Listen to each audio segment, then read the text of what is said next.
Haló, tato, ahoj. Telefonujeme ti. Akurát z kalkulačky. Čau, tata.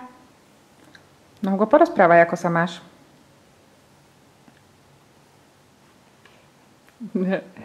Mávame. Povedz, čau, aké tam máte počasie?